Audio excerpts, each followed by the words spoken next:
हरे कृष्णा। आज का प्रश्न है कि क्या इस जीवन के हमारे सपनों का हमारे बीते हुए जीवन से कोई संबंध होता है। जी हाँ, श्रीमद् भागवतम में कहा गया है कि स्वप्नों में हम कभी कभी ऐसी वस्तुएं देखते हैं जिनको हमने अपने वर्तमान शरीर में कभी अनुभव नहीं किया है।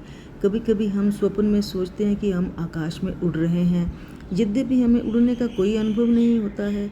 इसका अर्थ ये है कि किसी पूर्व जन्म में या तो देवता के रूप में अथवा अंतरिक्ष यात्री के रूप में हम आकाश में उड़े थे।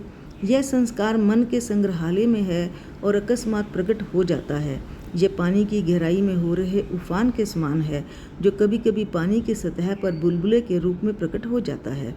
कभी कभी हम स्वप्न में ऐसे स्थान को पहुंच जाते हैं जिसका हमने अपने इस जीवन काल में कभी अनुभव ही नहीं किया होता, ना ही उसे जाना होता है, परंतु यह इस बात का प्रमाण है कि हमने इसका अनुभव किसी बीते हुए जन्म में किया था।